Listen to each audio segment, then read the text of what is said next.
Hello, my lovely wild hearts. It's Lisa here. I'm coming in today with a new moon in Capricorn reading. Now, as you all know, I like to pull cards and journal on them, and I've been journaling this morning. This is one of my journals from my Etsy shop. I love this. It's got space for you to write in, but it's also got daily journal prompts which are based on self-care and self-reflection, so you can get those over at Etsy. I shall put a link in the comments below, but they come in purple daisy, lilac daisy, sunshine yellow daisy, and bubblegum pink. That feels like a nice bright one. So yes, beautiful colours. They look good enough to eat, don't they? I will put a link in the comments below, and you can have a browse on the old Etsy shop. So let me sit down and enjoy my cup of tea while I do this reading. It's quite new for me to do it with this overhead camera, so you'll have to bear with me.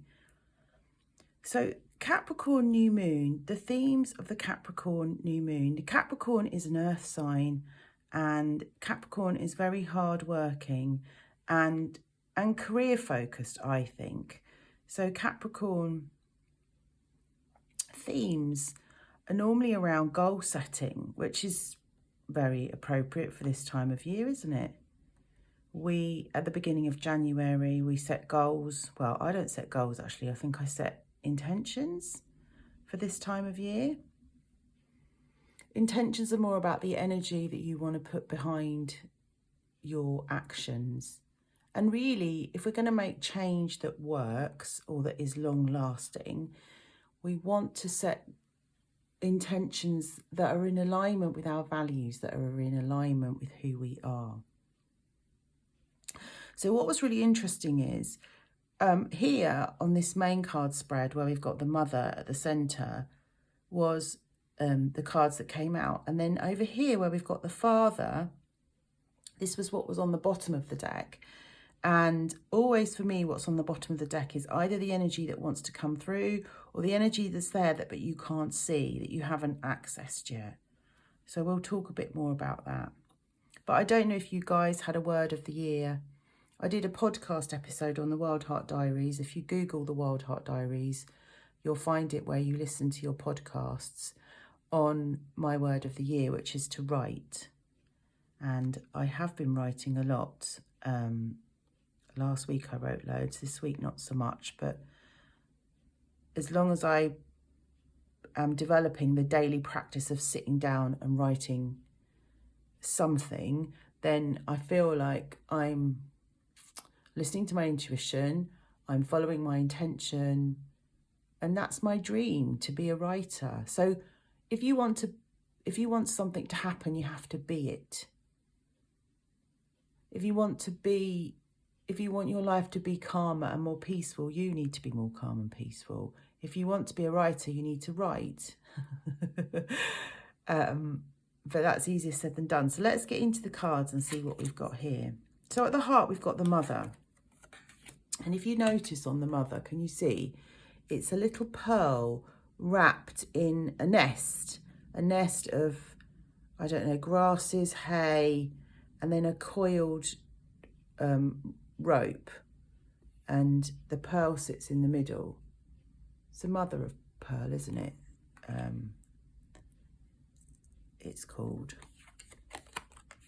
That's making me think about pearls of wisdom, but it's also making me think about cocooning. That's a lovely word. If you watch Miranda Hart, if you're from the UK, she likes the word cocoon. And that is reflected here in this card of reflection. She has gone into a cocoon. Caterpillar goes into the cocoon, which is shaped like that actually, before it grows wings and becomes the butterfly. Well, that card was kind of connecting, bridging the two sets of energy.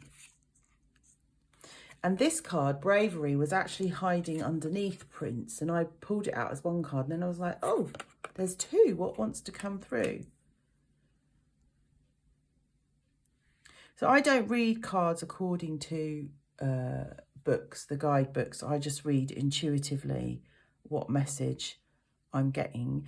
And the language of our intuition, which is what I teach in my journal classes, is symbols, is numbers, is colours. And so just look at what you're drawn to before you start journaling. And just notice, like, there might be one card that you're drawn to. You can start journaling on that. You may riff off of my reading and what I'm talking about, because that may resonate with you. And if it does resonate, could you give the video a like and pop an emoji in the comments? Something that you see here that resonates with you. A crown, a bee, the moon. There's the moon there. A crystal. Your third eye. Let me just take a gulp of my tea. So, starting off with the mother is a really gentle energy of nurturing and mothering yourself, of going within, of cocooning, of slowing down, I think at the beginning of the new year, we're all like, woohoo, I'm going to be this bright, new, shiny person. And we set all these goals. Now, the reason why we don't ever fulfill them, or we get to a certain point with them, we fall off the wagon, is not about self-sabotage, but it's more about self-protection and regulating your nervous system. So for those of you that are manifestors, when you're trying to manifest something new, whether that's a new routine, a new habit, more money, more love, a new partner, a new job, it comes from feelings. So it comes from being within the body. So yesterday I was writing down what I wanted to manifest,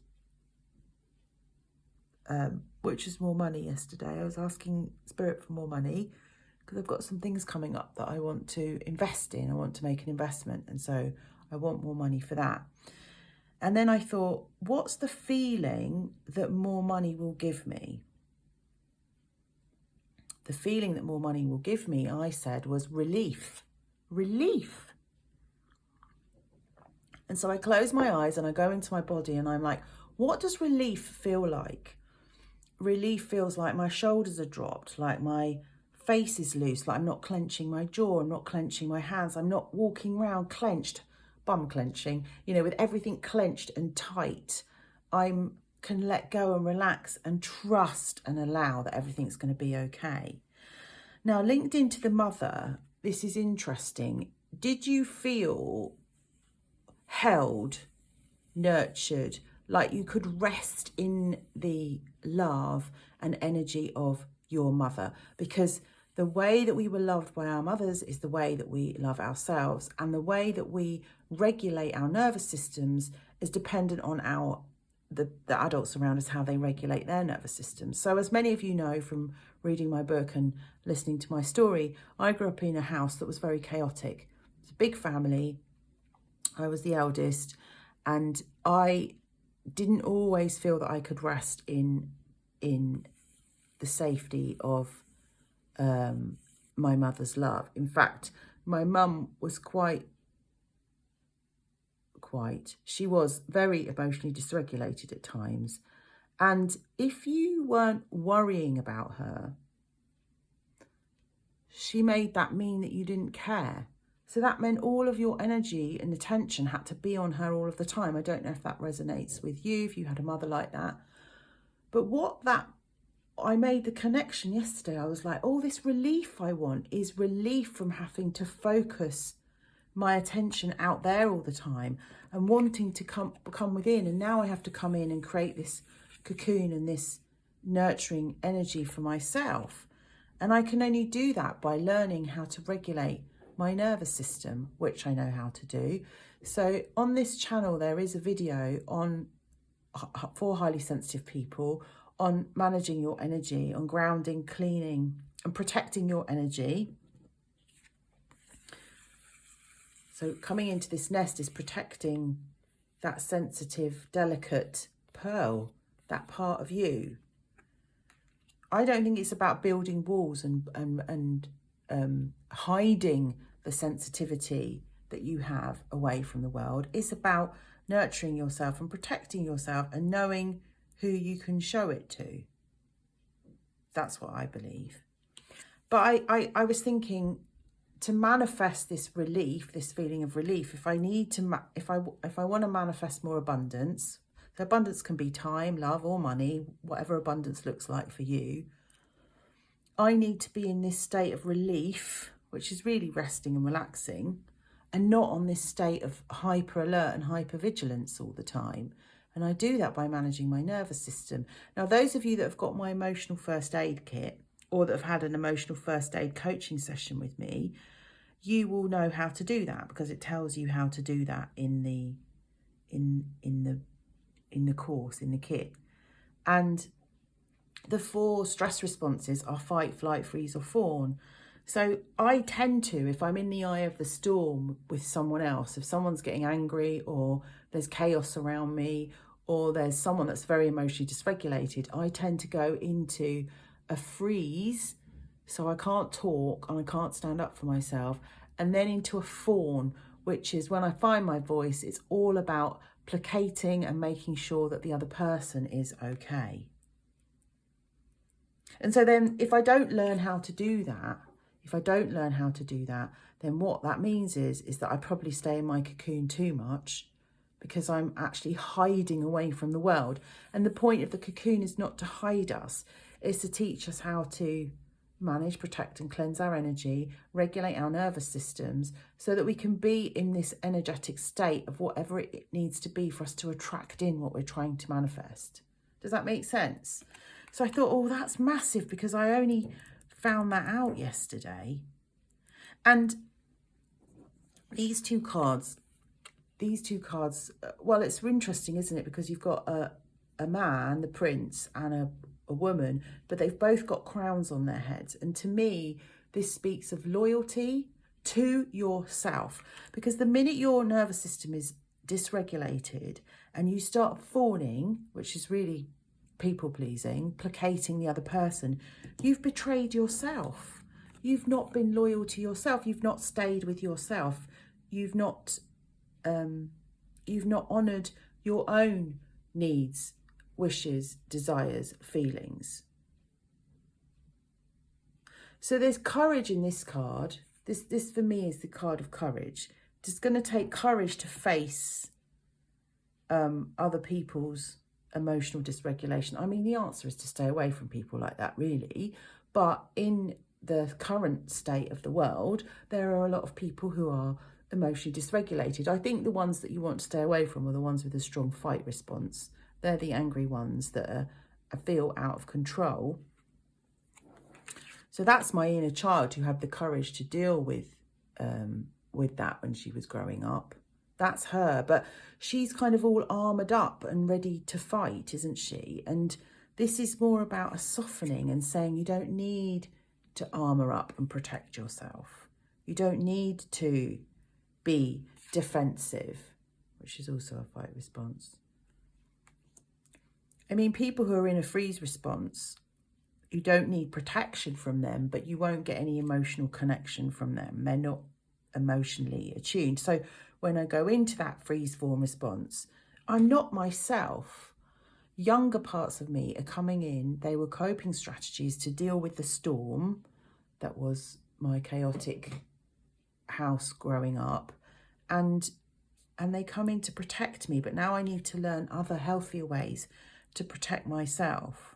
So when we think about this in terms of goal setting, there's the energy of being and allowing and trusting, which is very different to the patriarchy, masculine, doing, focus, routine, structure. But there does need to be some structure, and that was coming through with this set of cards over here with the energy of the father. The energy of the father is about the boundaries, having the boundaries. to hold you. So it's the softness of being held by the mother and the boundaries of the father which protect you. So that's the protection of your energy. And it's interesting here because the father's got a coin on it, and I found, can you see that penny? I found a penny in the, you know when you go to the self-service checkout in the supermarket, and there was a penny left in the bottom, and I felt like that was the universe saying, so the universe will give us signs, was saying, you know, what you wish for is coming. So whatever you're manifesting is coming. And the bee confirms that also. The bee is sweet results awake. So there is a sweetness, but again, the energy that's coming through here is this. Bees are like worker bees, aren't they? They're always making honey. This is much more about sitting back and relaxing and working with your nervous system. So getting into that state of rest and not fight, flight, freeze or fawn to attract what it is that you're trying to manifest. It's about energy. This card is making me think it's about your energy. This card is also about using visualization to see your vision. So when you close your eyes and you go inside your body and you think about your goal that you set or your intention or what you're trying to manifest, what do you see straight away when you see it? Or what do you feel in your body? Or what do you hear? Or what do you smell? What do you taste? It's about your senses. Oh, my voice is going. Hold on a second. So there could be, as you're opening up and your energy is shifting and changing under the new moon of Capricorn, there could be a, you know, an opening of your third eye, of your intuition, of listening to yourself. And, you know, the feminine energy is very much about being in touch with your feelings and your desires. So here we've got the card of the flamingo spirit. Bring that one up there, that's it. That says embrace the in-between. So it's like somewhere between this manifestation, you're going to be in an energy of neither in your masculine or in your feminine energy as you try and balance them. So you might ping pong backwards and forwards between the two. You are going to get things that trigger you. And then you're going to be able to nurture and self-soothe with this energy and protect yourself with the boundaries of this energy. It's interesting, this card is split, isn't it? It's split into two. One side is, well, it's the tree, isn't it? Like the father stands firm and strong with roots that are in the ground. And then there's the protection side of it, which sort of mirrors those two materials. They kind of mirror each other, like this kind of hay or grass or whatever it is that's in the nest on this one. Let's just turn over these two cards here. Yeah, look, fortune. It's coming, your abundance, what you're manifesting. Set healthy boundaries. The armadillo spirit. Can you see that one? Set healthy boundaries. But these are about energetic boundaries. This is about protecting your energy and not being blown about by every storm. Being the tree and having solid, firm roots in the ground. When I used to work with families, I used to say to parents, the job of a parent is to give you roots and wings. So roots, strong masculine energy, roots to come back to, and wings, that's the softness of the feminine energy, to fly away. And then if you have that from parents, then you internalize that. And inside of you, you have this strong, solid, firm set of roots. So you're grounded and held. And then you also have this feminine softness. The feminine is also, you know, it's allowing its receptivity, but it's also creativity. It's also, so however you like to get creative. So for me, dancing and writing regulates my nervous system. That's why I run my monthly journal class, because writing takes me through my head, all the circus of the noise in my head, and into my body. So you might like to join me for my journal class. It's actually on Wednesday, the 31st of January. It's always on the last Wednesday of every month, 8 o'clock. And it's on Zoom, and it's always a small class. It's intimate, and we pull cards like this, and we do something which is called freefall journaling.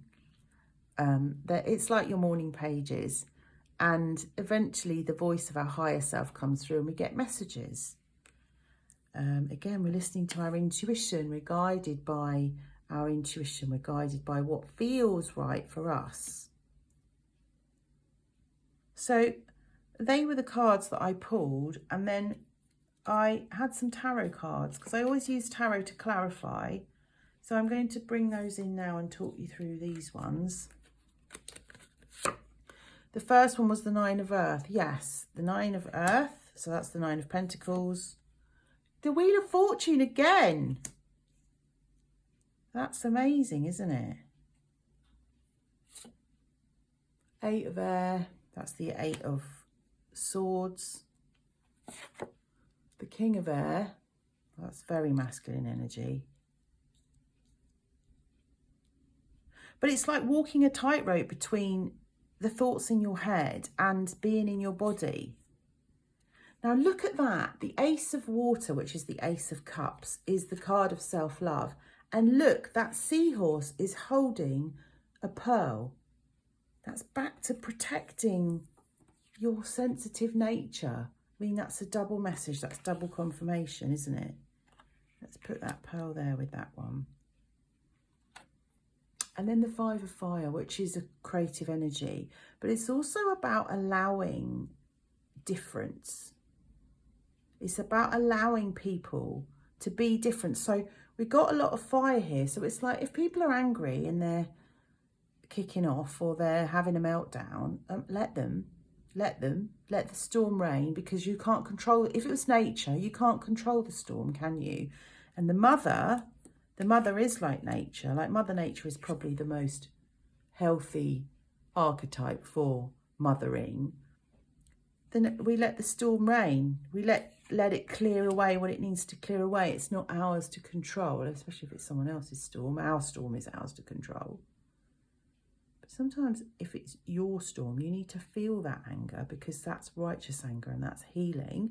And that helps you set those boundaries. That helps you set those boundaries. So this is about creativity, but this is also about letting other people, let other people have their differences. Let them have their energy. Let them have their feelings. You don't need to control it. So we've got this fortune wheel again, which again tells me that this is coming, but there's something you can't see. So the Eight of Air can be denial. So it can be like you're too much up in your head, listening to the voices of fear, and you're not attuned to your intuition. But you could be in denial about something. Like there's something you're not seeing. Look at this card. She's got like a mask over her face. She can't see. The Nine of Pentacles is again about abundance coming in, wish fulfillment. For me, this is a card that's based on self-worth. So it's about knowing your worth. Staying loyal, back to the loyalty again. Staying loyal to yourself. It's about that, isn't it? And for me, when I'm regulating my nervous system, I do need to go into my cocoon. I do need to shut myself off from the world. So, you know, like whether you need to turn off your phone, stop going on social media, clear your diary, say no to people. That's a boundary, isn't it? Saying no, you don't have to say yes to everything, which I think some of us find quite hard. So yeah, the Eight of Air, the Eight of Swords can also be like a stuckness, but it's a mental stuckness. So it's like you're stuck in your thoughts, and our thoughts are normally fearful, and all our thoughts are a distraction from what it is that we're not feeling and what it is we're not seeing. The King of Air is very honest and straight talking. So perhaps you need to have some honest conversations, and you can do those in your journal. You can say, you know, what is it that I'm scared to see? What is it that I don't want to face, but I know I must face? The thing is, if it's something that's too big, I don't think you will see it at this time, because it will really dysregulate your nervous system. This working with your nervous system is about expanding. Oh, look. Can you see the little face that's trapped inside this? I don't know if that's like a looking down on a spirally staircase or a mirror. But what you do when you work with your nervous system is you expand your window of tolerance. You don't feel trapped. You don't feel like a slave or a prisoner to your feelings or to other people's. You expand this window of tolerance, and and that happens in your inner world. That's nothing to do with anyone else. That's for you to do. So I feel like this is something that might be helpful for us to work on in January, and beyond, really, because it's an ongoing process. It's part of our healing. I think people say when they're trying to manifest stuff, well, you just write your goals down and then you take steps to achieve them. But whether that's weight loss, or you're doing a dry January, or you're starting an exercise plan, or like me, you're dedicated to writing every day. As I said to you, I had a good week last week. I did loads of writing, nearly 10,000 words on 2 books that I'm writing. But then this week I've hit a brick wall, and I've hit a brick wall because I've gone too fast too soon, which is what trauma is: too fast, too much, too soon. And my window of tolerance, I slowly need to expand it. Too much came in too fast, and then that's when you go into one of your responses. So I think I've gone into a bit of a freeze, like I'm sort of shutting down. So I thought today, remember, it's getting that feminine energy back, that I'd have a little dance, or maybe go for a walk in nature and get back in my body. In my emotional first aid kit, there's lots and lots of physical and practical exercises. So journaling is one, and that's one that I'm a massive fan of. And I will journal on these cards today after I've done this reading for you. But getting in your body, there's lots of practical exercises on there, like walking and swinging your arms from side to side, going from the left and right sides, moving from the left to the right side of your brain, is what they do when you have EMDR for trauma therapy. So it's called bilateral stimulation, where you're moving from one side of your body to the other. So swinging your arms across your body from left to right, taking bold strides.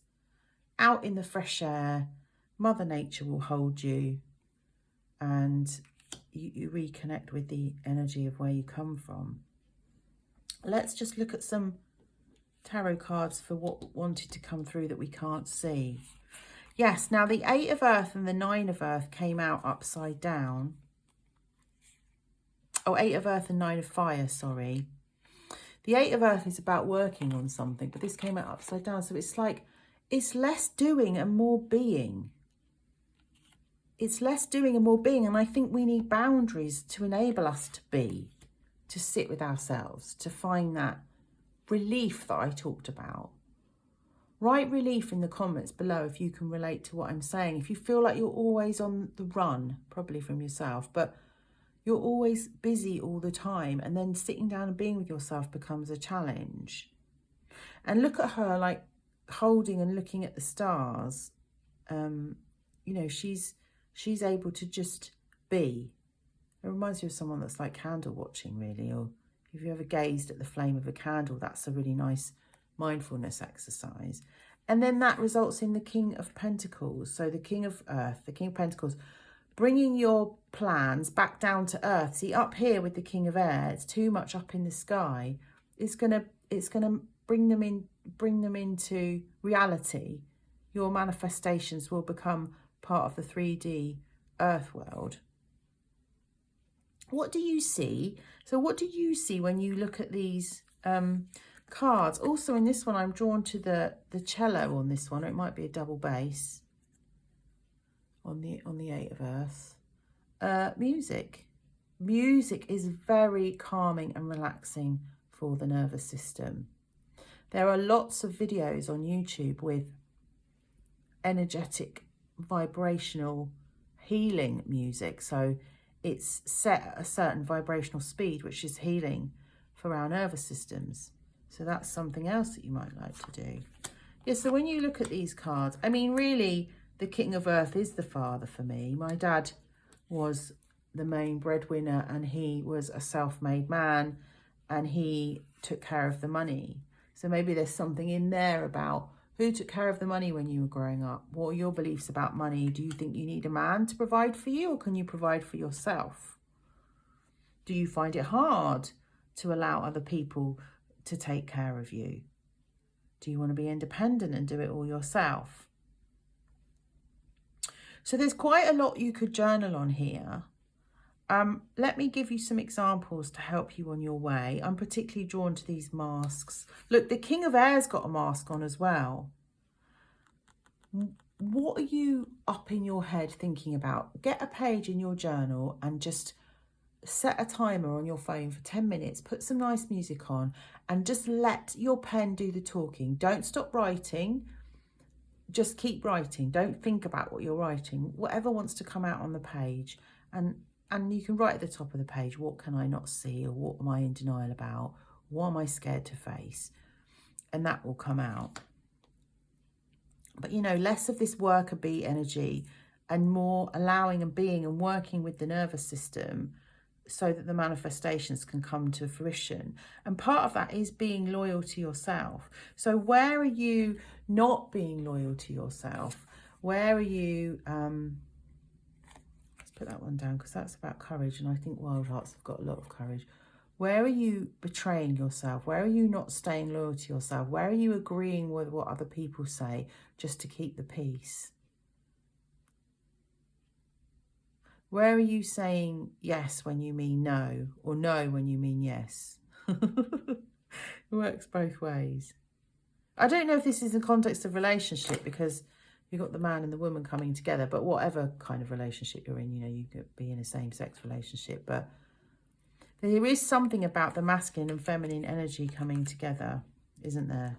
The mother and the father. Now, there's lots you could journal on for your mother and father. You could journal on these energies of, like, you know, how was my father strong and firm? Did he have boundaries, or was he passive and he just let me do what I want? Was my father a provider? What did that teach me about providing for myself? What did that teach me about setting boundaries and taking care of myself? And then the mother. What did I feel held and nurtured by my mother? Was there a cocoon, a safe cocoon that I could retreat to when life got stressful and busy? Or was my mother creating all the stress and chaos? Am I listening to my intuition? You see, I think that one links into this one about being loyal. Am I linking into my intuition? Am I pushing aside those little whispers in my head that say to me, buy the ticket, book the holiday, go on the trip, make the phone call, write the resignation letter, leave the relationship, start the YouTube channel, write the book? What is your intuition? And if you do that exercise on what am I scared of, and let the chitter chatter of the monkey mind come out, then eventually you'll get down to the still waters of your intuition, and then you'll be able to hear the whispers of what the intuition's trying to tell you. So cocoon up. So I like to snuggle up in a blanket with a hot water bottle, put some nice music on and relax. There's lots of journaling classes, tutorials. There's a playlist called Journal With Me, I think it's called, on here. You could sit down and do one of those in this new moon energy, or you can just write on these cards. Let me know what you're going to do, or how you're going to be, how you want to be, how you want your energy to feel for the new moon in Capricorn. So yes, before I go, do come along and join us on the 31st of January at 8 o'clock. I already have a journaling exercise for you, but what's really amazing about the cards is that everyone that comes to the class will get the medicine they need, because your intuition will pick up on whatever cards we pull. It will be exactly what you need to hear, and that will be healing. And it's quite remarkable how that works, but that's how energy works, and it's very healing and clever and magical. And if you like this video, please give it a like. and subscribe, and I will be back with another reading really soon. So until next time, stay wild, choose love, so much love to you. Happy new moon in Capricorn.